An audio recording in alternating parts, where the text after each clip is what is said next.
Good morning everybody. ഇനി നമ്മൾ ഒരു പുതിയ ടോപ്പിക്കിലേക്കാണ് പോകുന്നത്. Work, power and energy.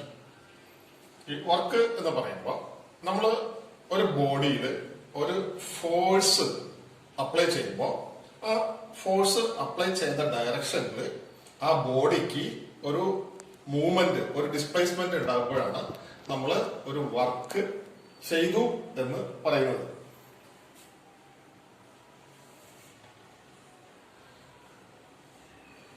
അതായത് നമ്മൾ ഒരു ബോഡിയിൽ ഒരു ഫോഴ്സ് അപ്ലൈ ചെയ്തു. അപ്പൊ അതിന് ആ ഫോഴ്സ് അപ്ലൈ ചെയ്തപ്പോ അത്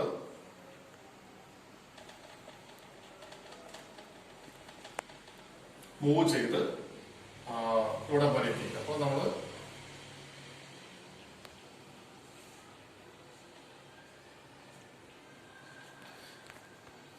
ഇതാണ് നമ്മൾ അപ്ലൈ ചെയ്ത ഫോഴ്സ്. ഇതാണ് ഈ ബോഡിക്ക് ഉണ്ടായിട്ടുള്ള ഒരു ഡിസ്പ്ലേസ്മെന്റ് എസ്. അപ്പോ ഇവിടെ ചെയ്യപ്പെട്ടിരിക്കുന്ന വർക്ക് എന്ന് പറയുന്നത് W equal to F into S.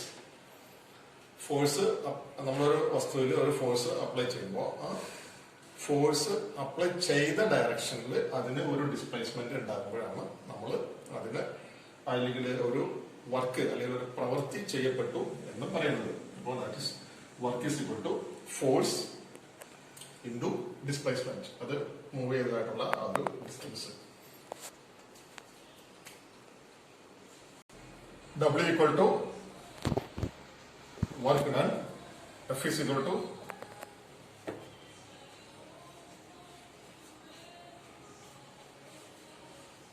Force applied and S equal to displacement.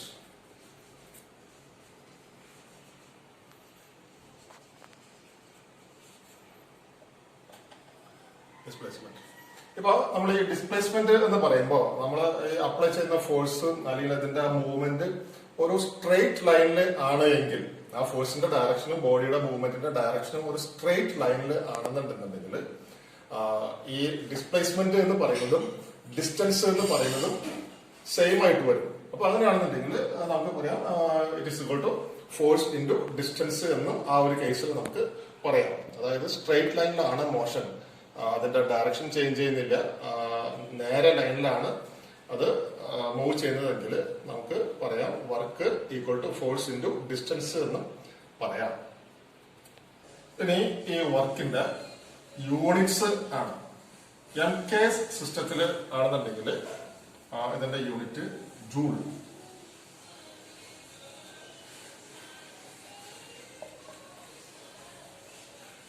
MKS. അതുപോലെ CGS-ലാണെങ്കിൽ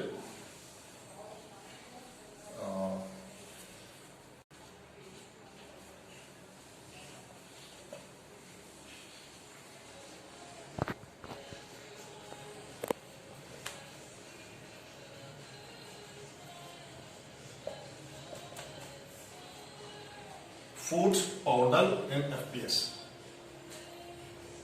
അപ്പൊ ഒരു ജൂൾ എന്ന് പറയുന്നത് ഒരു ന്യൂട്ടൺ ഫോഴ്സ് ഒരു ബോഡിയിൽ നമ്മൾ അപ്ലൈ ചെയ്യുമ്പോൾ ആ ഫോഴ്സിന്റെ യൂണിറ്റ് ന്യൂട്ടൺ ആണെന്ന് നമുക്ക് അറിയാം. ആ ഒരു ന്യൂട്ടൺ ഫോഴ്സ് ഒരു ബോഡിയിൽ അപ്ലൈ ചെയ്യുമ്പോൾ അതിന് ഒരു മീറ്റർ ഡിസ്പ്ലേസ്മെന്റ് സംഭവിക്കുമ്പോഴാണ് നമ്മൾ അത് ഒരു ജൂൾ ആണ് അതിന്റെ വർക്ക് എന്ന് പറയുന്നത്. അതുപോലെ CGS-ൽ എർഗ് എന്ന് പറയുമ്പോൾ ഒരു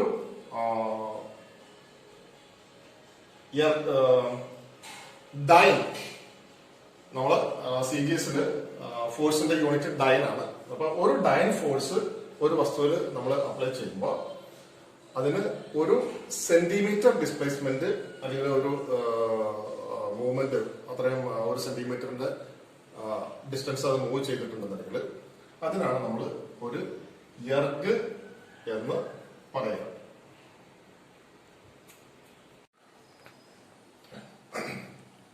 ഇനി നമുക്ക് ഒന്ന് രണ്ട് ചെറിയ പ്രോബ്ലംസ് ഒന്ന് ചെയ്തു നോക്കാം. ഒന്നാമത്തെ problem, A force of 50 Newton is applied on A body and it moves A distance of 2.5 meter. Then what is the work done? വളരെ സിമ്പിൾ ആണ്. നമുക്ക് ഇവിടെ അപ്ലൈ ചെയ്ത ഫോഴ്സും തന്നിട്ടുണ്ട്, മൂവ് ചെയ്ത ഡിസ്റ്റൻസും തന്നിട്ടുണ്ട്. അപ്പോ അതിൽ ചെയ്യപ്പെട്ടിട്ടായിട്ടുള്ള ഒരു വർക്ക് എത്രയാണെന്നാണ് ചോദിച്ചിരിക്കുന്നത്. വളരെ ഈസിയാണ്.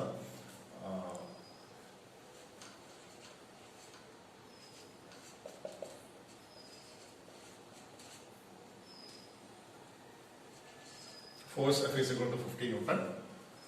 Distance S is equal to 2.5 meter. ആ തന്നിട്ടുള്ള കാര്യങ്ങൾ നമ്മൾ ഒന്ന് എടുത്തെഴുതി.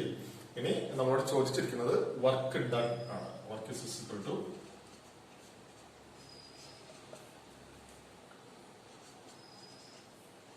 Force into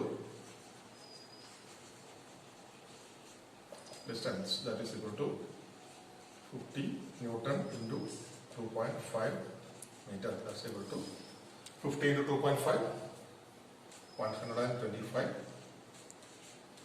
Newton meter. ഇതാണ് ഇവിടെ ചെയ്യപ്പെട്ടിട്ടുള്ളതായ വർക്ക് എന്ന് പറയുന്നത് 125 ന്യൂട്ടൺ മീറ്റർ ആണ്. ഇനി വേറൊരു പ്രോബ്ലം നോക്കാം. What is the work done in joule to lift up a bucket of 50 kg from a depth of 10 meter? അതായത് 10 മീറ്റർ ആഴത്തിൽ നിന്നും 50 കിലോഗ്രാം ഉള്ള ഒരു ബക്കറ്റ് മുകളിലേക്ക് ലിഫ്റ്റ് ചെയ്യാൻ വേണ്ടിയിട്ട് ആവശ്യമായിട്ടുള്ള വർക്ക് എത്രയാണെന്നാണ് ചോദിച്ചിരിക്കുന്നത്. അപ്പൊ ഇവിടെ നമുക്ക് തന്നിരിക്കുന്നത് ആ ബക്കറ്റിന്റെ വെയിറ്റ് 50 കിലോഗ്രാം ആണ്. അപ്പൊ അതിന് നമ്മൾ ഫോഴ്സ് ആയിട്ട് മാറ്റുമ്പോൾ നമുക്കറിയാം ഇത് ഗ്രാവിറ്റേഷണൽ ഫോഴ്സിന് അഗൈൻസ്റ്റ് ആയിട്ടുള്ള മൂവ്മെന്റ് ആണ്. അപ്പൊ നമ്മള് 9.8 കൊണ്ട് മൾട്ടിപ്ലൈ ആണ്. അത് force is equal to m into g, mass into gravitational force, that is equal to 50 into 9.8, that's equal to 490 Newton. ഇനി നമ്മളോട് ചോദിച്ചിരിക്കുന്നത് തന്നിട്ടുള്ള മറ്റൊരു ക്വാണ്ടിറ്റി അതിന്റെ ഡിസ്റ്റൻസ് ആണ് 10 meter. ഇനി work is equal to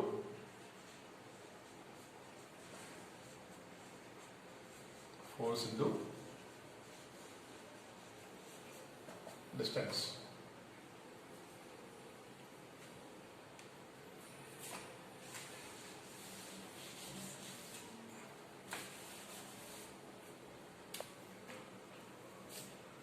That is equal to 490 Newton, 490 Newton into 10 meter.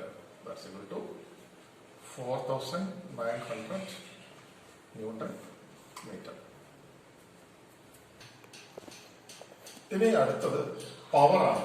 Power എന്ന് പറയുന്നത് പ്രവൃത്തി ചെയ്യുന്നതിന്റെ അല്ലെങ്കിൽ വർക്ക് ചെയ്യുന്നതിന്റെ നിരക്ക് ആണ്. It is the rate at which work is being done. പ്രവൃത്തി ചെയ്യുന്നതിന്റെ നിരക്കിനെയാണ് നമ്മൾ പവർ എന്ന് പറയുന്നത്. അതായത് power E is equal to work by time. ചെയ്ത വർക്കിനെ ആ വർക്ക് ചെയ്യുവാനായിട്ട് എടുത്ത സമയം കൊണ്ട് ഡിവൈഡ് ചെയ്യുമ്പോഴാണ് നമുക്ക് അതിന്റെ നിരക്ക് കിട്ടുന്നത്. അതായത് ഒരു സെക്കൻഡിൽ അല്ലെങ്കിൽ ഒരു യൂണിറ്റ് ടൈമിൽ ചെയ്തിട്ടുള്ളതായ വർക്ക്, അതിനെയാണ് അതിന്റെ നിരക്ക് അല്ലെങ്കിൽ പവർ എന്ന് നമ്മൾ പറയുന്നത്. Power P is equal to W by T. P is equal to power W is equal to work done. T is equal to time taken.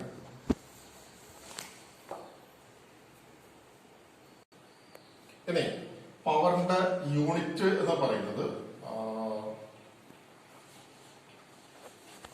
What അല്ലെങ്കിൽ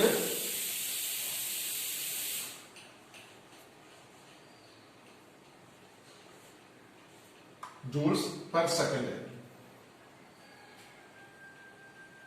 ഒരു സെക്കൻഡിൽ ഒരു ജൂൾ വർക്ക് ചെയ്യുമ്പോഴാണ് നമ്മൾ അതിനെ ഒരു വാട്ട് എന്ന് പറയുന്നത്. ബേസിക് യൂണിറ്റ് എന്ന് പറയുന്നത് വാട്ടാണ്. അതായത് വാട്ട് എന്ന് പറയുന്നത് ഒരു സെക്കൻഡിൽ 1 ജൂൾ വർക്ക് ചെയ്യുമ്പോഴാണ് അതിനെ നമ്മൾ ഒരു വാട്ട് എന്ന് പറയുന്നത്.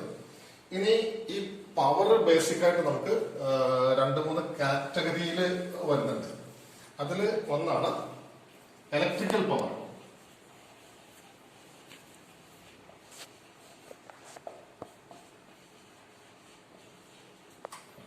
ഒരു ഇലക്ട്രിക്കൽ ഡിവൈസ് അത് നമ്മൾ യൂസ് ചെയ്യുമ്പോൾ അല്ലെങ്കിൽ അത് പ്രവർത്തിക്കുമ്പോൾ ചെയ്യപ്പെടുന്നതായിട്ടുള്ള ഒരു വർക്കിന്റെ റേറ്റ് ആണ് ഇലക്ട്രിക്കൽ പവർ എന്ന് പറയുന്നത്. അത് നമ്മൾ സാധാരണ രീതിയിൽ ഇലക്ട്രിക്കൽ പവർ കണ്ടുപിടിക്കുന്നത്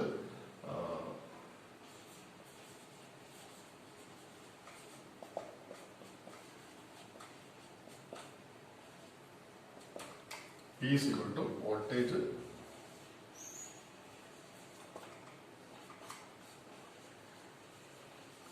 divided by current. വോൾട്ടേജിന് കറന്റ് കൊണ്ട് ആ ഡിവൈസിൽ നമ്മൾ അപ്ലൈ ചെയ്യുന്നതായ വോൾട്ടേജും അത് കൺസ്യൂം ചെയ്യുന്നതായിട്ടുള്ള കറന്റ് അതിനെ തമ്മിൽ മൾട്ടിപ്ലൈ ചെയ്താണ് നമുക്ക് ആ പവർ കിട്ടുക. P is equal to V into I. ഇവിടെ P is equal to power, V is equal to voltage,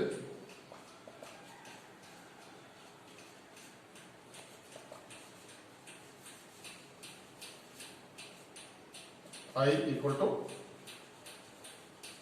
current. ഇതാണ് ഇതിന്റെ ബേസിക് ഫോർമുല. ഇനി ഈ വോൾട്ടേജിനും കറന്റിനും നമ്മൾ ഡിഫറെന്റ് ആയിട്ടുള്ള കാര്യങ്ങൾ അപ്ലൈ ചെയ്താൽ അതിന് വ്യത്യസ്ത ഫോമുകളുണ്ട്. അത് അപ്ലൈ ചെയ്യുമ്പോൾ എങ്ങനെ വരുന്നത് ഞാൻ കാണിച്ചു തരാം. നമ്മൾ പറഞ്ഞു P is equal to V into I. ഇനി ഈ വോൾട്ടേജ് എന്ന് പറയുന്നത് V is equal to I into R. R എന്ന് പറയുന്നത് സർക്യൂട്ടിന്റെ റെസിസ്റ്റൻസ് ആണ്. അപ്പോൾ ഈ V is equal to I into R എന്നുള്ളത് നമ്മൾ ഇവിടെ അപ്ലൈ ചെയ്ത് കഴിഞ്ഞാൽ that's equal to I R into I. That's equal to I square R. അപ്പോൾ നമുക്ക് മറ്റൊരു ഫോർമുല കിട്ടി. P is equal to I square R.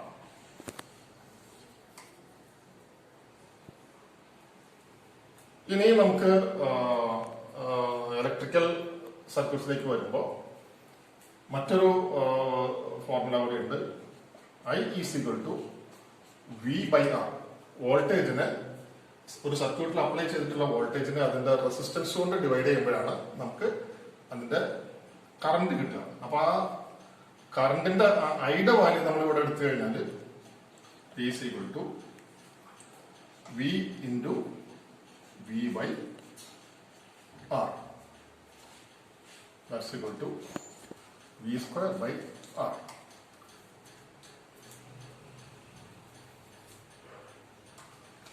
P is equal to V square by R.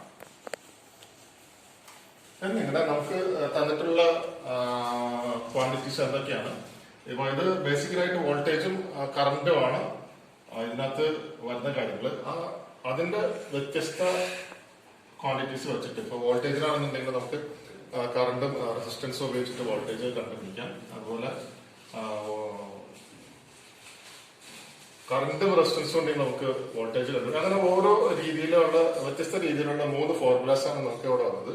ഇപ്പൊ P is equal to power is equal to voltage into current, അതുപോലെ voltage square divided by resistance, അല്ലെങ്കിൽ നമ്മൾ നേരത്തെ കണ്ടതായിട്ടുള്ള I square R, current square R. ഇങ്ങനെ 3 formulas ആണ് നമുക്ക് വരുന്നത്. 3 എങ്ങനെയാണ് വരുന്നത് എന്ന് ഞാൻ കാണിച്ചിരുന്നു.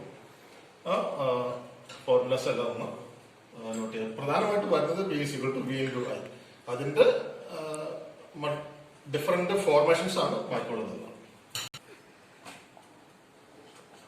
ഇതാണ് ആ 3 ഫോർമുലാസ്. അപ്പൊ നമുക്ക് ഏത് ക്വാണ്ടിറ്റീസ് ആണ് അറിയാവുന്ന, വോൾട്ടേജും കറന്റും ആണോ, കറന്റും റെസിസ്റ്റൻസും ആണോ, വോൾട്ടേജും റെസിസ്റ്റൻസും ആണോ, ഈ കാര്യങ്ങളെ ഡിപ്പെൻഡ് ചെയ്ത് നമുക്ക് ഉപയോഗിക്കാൻ പറ്റുന്ന ഫോർമുലാസ് ആണ് ഇതെല്ലാം.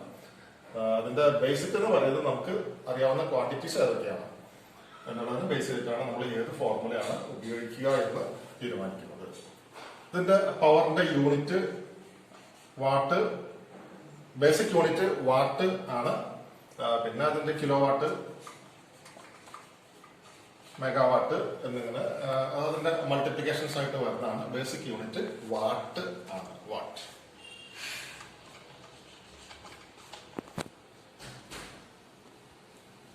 ഇനി അടുത്തത് മെക്കാനിക്കൽ പവർ ആണ്.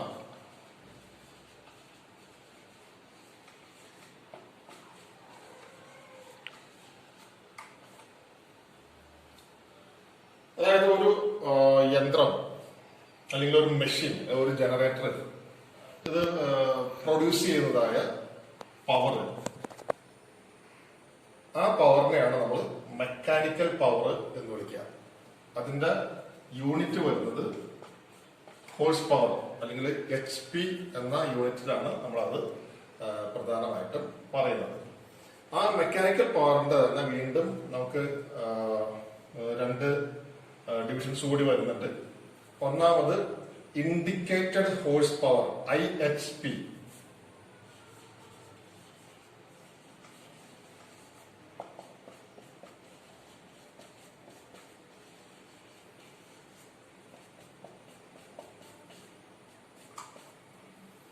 ഇൻഡിക്കേറ്റഡ് ഹോഴ്സ് പവർ എന്ന് പറയുന്നത് ഒരു മെഷീൻ അല്ലെങ്കിൽ ഒരു ഡിവൈസ് അത് പ്രൊഡ്യൂസ് ചെയ്യുന്നതായിട്ടുള്ള ആക്ച്വൽ പവർ, അതാണ് ഇൻഡിക്കേറ്റഡ് ഹോഴ്സ് പവർ അല്ലെങ്കിൽ IHP എന്ന് പറയുന്നത്.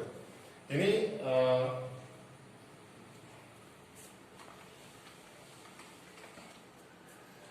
മറ്റൊന്ന് ബ്രേക്ക് ഹോഴ്സ് പവർ.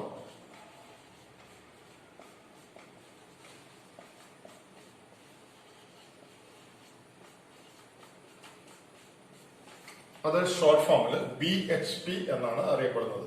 ഈ BHP എന്ന് പറയുന്നത് അതായത് ഒരു മെഷീൻ അല്ലെങ്കിൽ ഒരു ജനറേറ്റർ വാട്ടെവർ അത് പ്രൊഡ്യൂസ് ചെയ്യുന്നതായിട്ടുള്ള ഒരു പവർ, അത് നമ്മൾ അത് ഉപയോഗിച്ച് പ്രവർത്തിക്കുന്ന മറ്റൊരു മീഡിയത്തിലേക്ക് നമ്മൾ കൊടുക്കുമ്പോൾ, ഒരു ജനറേറ്റർ ഉപയോഗിച്ചിട്ട് നമ്മൾ അത് ഉപയോഗിച്ച് മോട്ടർ അല്ലെങ്കിൽ ഒരുപാട് കാര്യം, അല്ലെങ്കിൽ ഇപ്പോൾ ഒരു മോട്ടോർ ഉപയോഗിച്ചിട്ട് നമ്മൾ ഒത്തിരി കാര്യങ്ങൾ, ഇപ്പോൾ നമുക്കറിയാവുന്ന ഈ മില്ല് അതുപോലുള്ള കാര്യങ്ങളിലൊക്കെ നമ്മൾ ഒരു ബെൽറ്റ് ഉപയോഗിച്ചിട്ടോ അല്ലെങ്കിൽ ചെയിൻ ഉപയോഗിച്ചിട്ടോ അതിന്റെ ഔട്ട്പുട്ട് മറ്റു ഇതിനകത്തേക്ക് കൊടുത്തിട്ട് അതുവഴിയാണ് ഈ ഇതൊക്കെ പ്രവർത്തിപ്പിക്കുക. അപ്പൊ നമ്മുടെ വെഹിക്കിൾസിന്റെ എൻജിൻ തന്നെ നോക്കിയാൽ ആ എൻജിൻ പ്രൊഡ്യൂസ് ചെയ്യുന്ന പവർ നമ്മൾ അതിനകത്തേക്ക് എത്തിക്കുന്നത് അതിന്റെ ഗിയറും മറ്റു കാര്യങ്ങളൊക്കെ ഉപയോഗിച്ചിട്ടാണ്. അപ്പൊ അങ്ങനെ ചെയ്യുന്നത് വഴി ഒരു കുറച്ച് പവർ, അതായത് ഒറിജിനൽ ഡിവൈസ് പ്രൊഡ്യൂസ് ചെയ്യുന്നതായിട്ടുള്ള 100% പവറും നമുക്ക് അവിടെ ഉപകാരപ്രദമായിട്ട് കിട്ടില്ല. ആ പ്രവർത്തിക്കുന്ന ഡിവൈസിന്റെ ഇന്റേണൽ ഫ്രിക്ഷൻ, അതുപോലെ നമ്മൾ ഏത് മീഡിയത്തിൽ കൂടിയാണോ ഈ പവർ അങ്ങോട്ട് ട്രാൻസ്ഫർ ചെയ്യുന്നത് അതിൽ കൂടി വരുന്ന ചെറിയ ചെറിയ ലോസ്, അങ്ങനെ എല്ലാം കൂടിയുള്ള പലതരത്തിലുള്ള ചെറിയ ചെറിയ ലോസുകൾ വരും. ആ ലോസ് കഴിച്ചിട്ട് ബാക്കിയുള്ളത് മാത്രമാണ് ഒരു എഫക്റ്റീവ് പവറായിട്ട് നമുക്ക് ഉപയോഗിക്കാനായിട്ട് കിട്ടുന്നുള്ളൂ. ആ കിട്ടുന്നതിനെയാണ് നമ്മൾ ബ്രേക്ക് ഹോഴ്സ് പവർ എന്ന് പറയുന്നത്. അപ്പൊ ഇൻഡിക്കേറ്റഡ് ഹോഴ്സ് പവർ നിന്നും ഇങ്ങനെ വരുന്ന ആ പ്രവർത്തിക്കുന്ന ഏത് ഡിവൈസാണോ നമ്മൾ ഈ പവർ ഉപയോഗിച്ച് പ്രവർത്തിപ്പിക്കുന്നത് അതിൻ്റെതായിട്ടുള്ള കുറച്ച് ഇന്റേണൽ ഫ്രിക്ഷൻസ്, അങ്ങനെയുള്ള പലതരത്തിലുള്ള ചെറിയ ചെറിയ ലോസസ് ഉണ്ടാവും. ആ ലോസസ് കഴിച്ച് ബാക്കി കിട്ടുന്നതാണ് ബ്രേക്ക് ഹോഴ്സ് പവർ. അപ്പൊ അതെപ്പോഴും ഇൻഡിക്കേറ്റഡ് ഹോഴ്സ് പവറിനേക്കാൾ അല്പം കുറവായിരിക്കും. അപ്പൊ അത് ആ ബ്രേക്ക് ഹോഴ്സ് പവർ BHP എന്ന് പറയുന്നത് എപ്പോഴും IHP മൈനസ് IL എന്ന് പറയുന്നത് ഇന്റേണൽ ലോസസിനെയാണ് നമ്മൾ IL എന്നുള്ളതുകൊണ്ട് ഉദ്ദേശിക്കുക. അപ്പൊ ഏതൊക്കെ തരത്തിലുള്ള ലോസസ് അതിനകത്ത് വരുന്നുണ്ടോ, ഈ പവർ നമ്മൾ ഏത് ഡിവൈസിനാണ് നമ്മൾ പ്രവർത്തിപ്പിക്കാനായിട്ട് ഉപയോഗിക്കുന്നത്, അപ്പൊ അങ്ങോട്ടേക്ക് ആ പവർ ട്രാൻസ്ഫർ ചെയ്യുന്നത് വഴി പലതരത്തിലുള്ള ചെറിയ ചെറിയ ലോസുകൾ സംഭവിക്കുന്നു. ആ ലോസസിന് നമ്മൾ പറയുന്ന പേരാണ് ഇന്റേണൽ ലോസ്. അപ്പൊ ആ ഇൻഡിക്കേറ്റഡ് ഹോഴ്സ് പവറിൽ നിന്നും ആ ഇന്റേണൽ ലോസ് മൈനസ് ചെയ്ത് കിട്ടുന്നതാണ് ബ്രേക്ക് ഹോഴ്സ് പവർ അല്ലെങ്കിൽ BHP. ഇനി പവറിന്റെ യൂണിറ്റ് ആണ്. ഞാൻ നേരത്തെ പറഞ്ഞു ഈ പവറിന്റെ ബേസിക് യൂണിറ്റ് എന്ന് പറയുന്നത് വാട്ട്. അത് ക്യാപിറ്റൽ W വെച്ചിട്ടാണ് ഡിനോട്ട് ചെയ്യുക, വാട്ടാണ്. ഒരു വാട്ട് എന്ന് പറയുന്നത് ഒരു സെക്കൻഡില് 1 ജൂൾ വർക്ക് ചെയ്യുവാൻ വേണ്ടതായിട്ടുള്ള പവർ ആണ്. 1 watt is equal to 1 joule per second. So 1 watt is equal to 1 joule per second. That is equal to 10⁷ erg per second. അത് CGS സിസ്റ്റത്തിലെ യൂണിറ്റ് ആണ് എർഗ്. അപ്പൊ 10⁷ എർഗ് പെർ സെക്കൻഡ്. അതുപോലെ പിന്നെ നമുക്ക് 1 kilowatt is equal to 10⁻³ what. 1 megawatt is equal to 10⁶ what. അത് ഇതിന്റെ multiples ആയിട്ട് വരുന്നതാണ്. അപ്പൊ നമ്മള് പവറൊക്കെ വരുമ്പോൾ നമുക്ക് വലിയ വലിയ ക്വാണ്ടിറ്റീസ് വരും. അപ്പൊ 1 കിലോവാട്ട് എന്ന് പറയുന്നത് 1000 വാട്ടിനെയാണ് നമ്മൾ കിലോ എന്ന് പറയാം. 1000 നമ്മൾ ഡിനോട്ട് ചെയ്യുന്നത് 10⁻³ അതുപോലെ 1 മെഗാവാട്ട് 10⁶ വാട്ട്. 10 lakh വാട്ടാണ് വരുന്നത്. അതിന് നമ്മൾ ചെയ്യുന്നതാണ് 10⁶ വാട്ട്. അപ്പോൾ ഇന്നത്തേക്ക് ഇത്രയും മതി. നമുക്ക് ബാക്കിയുള്ളത് അടുത്ത ക്ലാസ്സിൽ കണ്ടിന്യൂ ചെയ്യാം. Thank you.